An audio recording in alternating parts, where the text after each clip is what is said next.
Karnataka state tailors association ಇದರ ಬಂಟ್ವಾಳ ಕ್ಷೇತ್ರ ಸಮಿತಿಯ ಮಹಾಸಭೆ ಹಾಗೂ ಅಭಿನಂದನಾ ಕಾರ್ಯಕ್ರಮವು ನವೆಂಬರ್ 25ರಂದು ಬಿಸಿ ರೋಡ್ನ ಲಯನ್ಸ್ ಕ್ಲಬ್ನಲ್ಲಿ ಬೆಳಗ್ಗೆ 9:30ಕ್ಕೆ ನಡೆಯಲಿದೆ ಎಂದು ಅಸೋಸಿಯೇಷನ್ನ ರಾಜ್ಯ ಸಮಿತಿಯ ಉಪಾಧ್ಯಕ್ಷ ಸುರೇಶ್ ಸಾಲ್ಯನ್ ತಿಳಿಸಿದ್ದಾರೆ.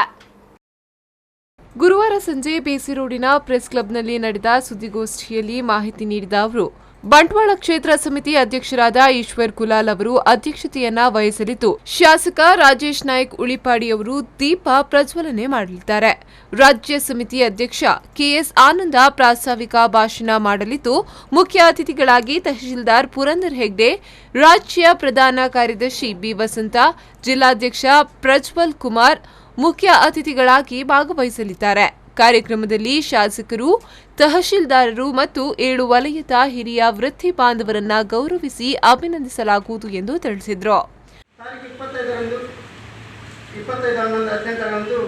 ಆದಿತ್ಯವಾರ ಬಂಟ್ವಾಳ ಕ್ಷೇತ್ರ ಸಮಿತಿಯ ಮಹಾಸಭೆ ನಮ್ಮ ಅಭಿನಂದನಾ ಕಾರ್ಯಕ್ರಮವು ನಮ್ಮ ಕ್ಷೇತ್ರದ ಅಧ್ಯಕ್ಷರಾದ ಈಶ್ವರ್ ಕುಲಾಲ್ ಇವರ ಅಧ್ಯಕ್ಷತೆಯಲ್ಲಿ ಲಯನ್ಸ್ ಕ್ಲಬ್ ಜೋಡುಮಾರ್ಗ ಬಿಸೋಡಿಯಲ್ಲಿ ನಡೆಯಲಿರುವುದು. ಈ ಸಭೆಯನ್ನು ಉದ್ಘಾಟಿಸಲು ಕ್ಷೇತ್ರದ ಶಾಸಕರಾದ ರಾಜೇಶ್ ನಾಯ್ಕ್ ಉಳಿಪಾಡಿ ಹಾಗೂ ಪ್ರಾಥಮಿಕ ಭಾಷಣವನ್ನು ಕೆಎಸ್ ಆನಂದ್ ರಾಜ್ಯ ಸಮಿತಿಯ ಅಧ್ಯಕ್ಷರು, ಮುಖ್ಯ ಅತಿಥಿಯಾಗಿ ಪುರಂದರ್ ಹೆಗ್ಡೆ, ತಹಶೀಲ್ದಾರರು ಬಂಟ್ವಾಳ ಬಿ ಮತ್ತು ಪ್ರಧಾನ ಕಾರ್ಯದರ್ಶಿಯಾದ ಬಿ ವಸಂತ್, ಕಾರ್ಯದರ್ಶಿ ಅವರು ನಮ್ಮ ಜಿಲ್ಲಾಧ್ಯಕ್ಷರಾದ ಪ್ರಜ್ವಲ್ ಕುಮಾರ್ ಭಾಗವಹಿಸಲಿದ್ದಾರೆ. ಈ ಸಭೆಯಲ್ಲಿ ಮಾನ್ಯ ಶಾಸಕರು, ತಹಶೀಲ್ದಾರ್ ಮತ್ತು 7 ವಲಯ ಹಿರಿಯ ವೃತ್ತಿ ಬಾಂಧವರನ್ನು ಗೌರವಿಸಿ ಅಭಿನಂದಿಸಲಾಗುವುದು.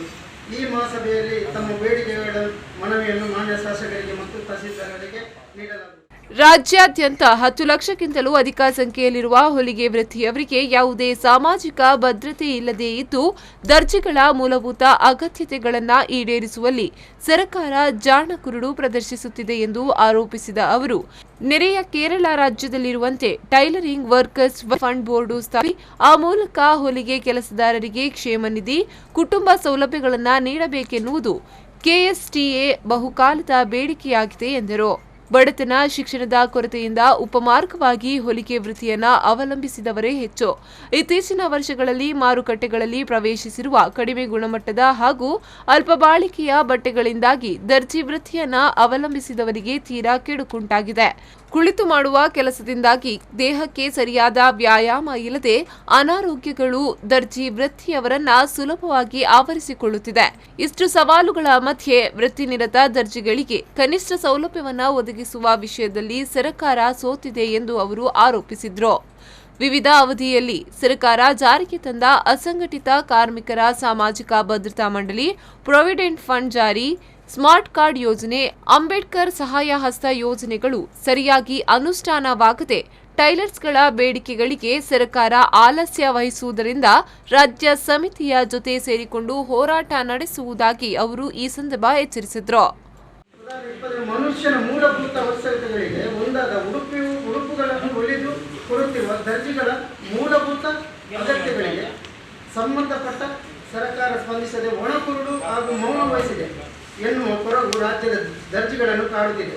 ನೆರೆಯ ಕೇರಳದ ರಾಜ್ಯದ ಮಾದರಿಯಲ್ಲಿ tailoring workers welfare fund board ಸ್ಥಾಪಿಸಿ ಆ ಮೂಲಕ ಹೊಲಿಗೆ ಕೆಲಸಗಾರರನ್ನು ಕ್ಷೇಮ ನಿಧಿ, ಕುಟುಂಬ ಪಿಂಚಣಿ, ಹೆರಿಗೆ ಭತ್ಯೆ, ಅಪಘಾತ ಪರಿಹಾರ, ವಿದ್ಯಾರ್ಥಿ ವೇತನ, ವಿವಾಹಧನ ಸೌಲಭ್ಯಗಳನ್ನು ನೀಡಬೇಕು ಎನ್ನುವುದು ಕರ್ನಾಟಕ ಸ್ಟೇಟ್ ಟೈಲರ್ಸ್ ಅಸೋಸಿಯೇಷನ್ನ ಬಹುಕಾಲದ ಕೂಗು.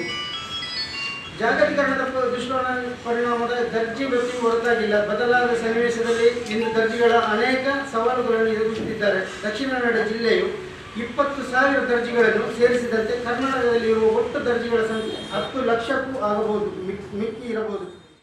ಸುದ್ದಿಗೋಷ್ಠಿಯಲ್ಲಿ ಬಂಟ್ವಾಳ ಕ್ಷೇತ್ರ ಸಮಿತಿ ಅಧ್ಯಕ್ಷ ಈಶ್ವರ್ ಕುಲಾಲ್, ಕಾರ್ಯದರ್ಶಿ ಎಂ ನಾಗೇಶ್, ಕೋಶಾಧಿಕಾರಿ ಯಾದೇಶ್ ತುಂಬೆ, ಜಿಲ್ಲಾ ಸಮಿತಿ ಸದಸ್ಯ ಸತೀಶ್, ಸುರೇಶ್ ಹಾಜರಿದ್ದರು. ಸಂದೀಪ್ ಸಾಲಿಯಾನ್, ವಿ4 ನ್ಯೂಸ್ 24/7 ಬಂಟ್ವಾಳ.